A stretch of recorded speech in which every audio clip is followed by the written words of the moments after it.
Hi everyone, welcome to a Stamping to Share video. My name is Kay Kalthoff and today I'm going to share with you how to create this really cute birthday card.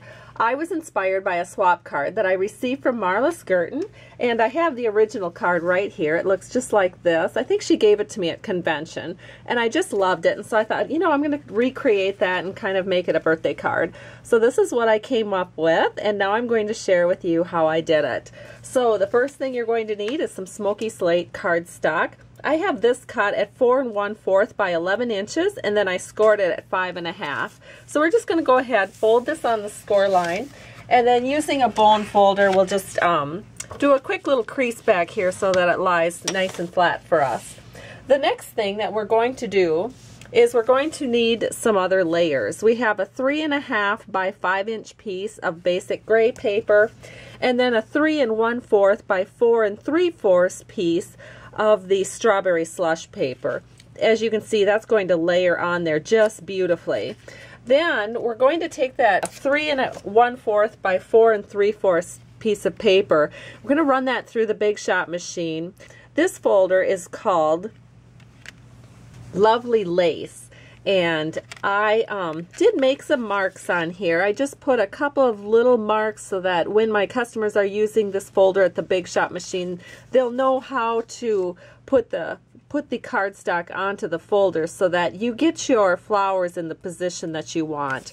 So basically that is taking that panel and just kind of keeping it sort of in the middle and then back to this far edge here where the crease of the folder is. And then the next thing that you'll want to do is using a 7/8 inch scallop circle punch. You just go in and you're going to punch out the centers of 3 of those lacy flowers. So we can just go ahead and do that. And then one more right here. You can see I'm just holding the punch upside down. That allows me to see through so that I know exactly where I'm punching. Then you're just going to layer that on top of your smoky slate paper. So I've gone ahead and done that in this particular card right here. And then what I'm going to do is my ribbon wrap. So I have probably a 4 1/4 inch piece of pink pirouette seam binding ribbon. So I'm just going to put that in place with a little bit of Scotch tape. So I can tape that around on this side here and then flip it over and tape it on this side. Then I have another piece of pink pirouette ribbon, and I'm just going to tie that around. So we'll just go ahead and just tie on another little piece and then tie that on like so. Then we can just use our scissors over here. This is our craft scissors from Stampin' Up, but I like to use it exclusively for cutting my ribbon. There we go. And then we will need the punch that is called Boho Blossoms.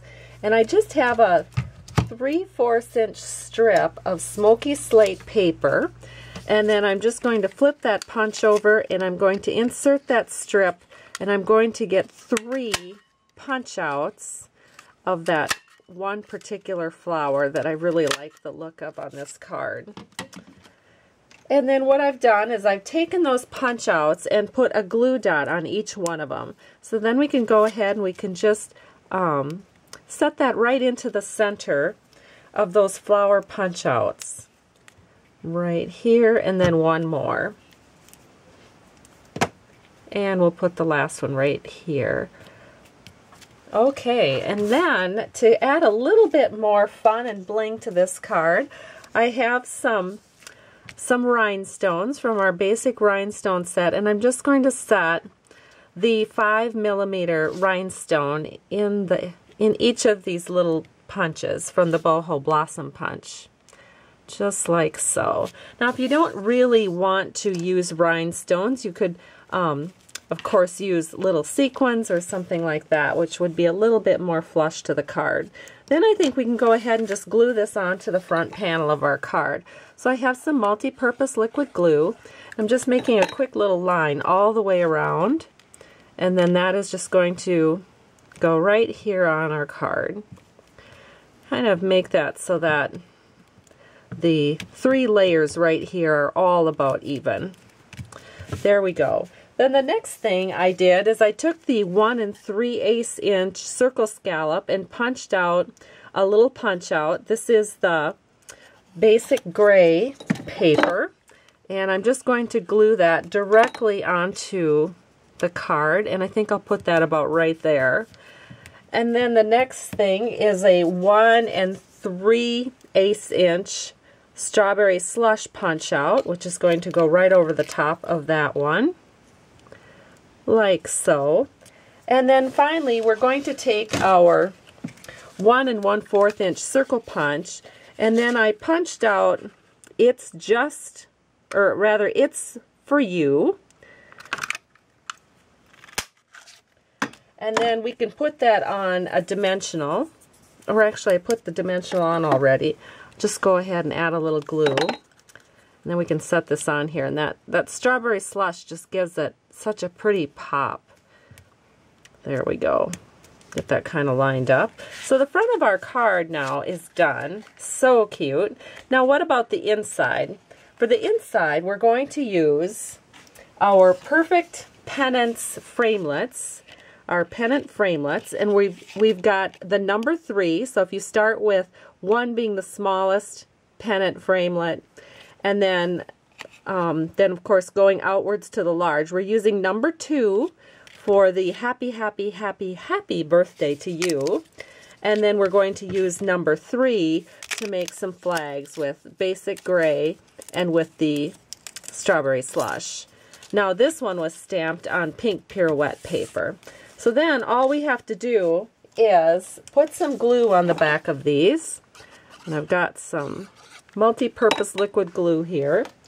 And I'm just going to glue the strawberry slush down first, and then right over the top of it, but next to it kind of, we have the basic gray. And then this one here in pink pirouette, that also just gets a little bit of glue. We can put this right in the middle. And the inside panel of our card is done. So we have the front saying, It's For You, and then on the inside, the happy birthday sentiment. And this stamp set, I think I forgot to show you this, is from the stamp set called Amazing Birthday. This is what it looks like, and it's in our 2014-15 catalog. Just love it. And I actually think that demonstrators got this as a freebie for going to convention last summer, so kind of fun. So here we go. This is the card that I've just completed for you. Give you another good peek at it. And this is the one that I started with. So hope you've enjoyed this tutorial. Have a great day. Thanks so much for stopping by Stamping to Share. I truly appreciate you. If you need to place a Stampin' Up! Order, please visit my blog at www.stampingtoshare.com for more inspiration and links. Bye-bye.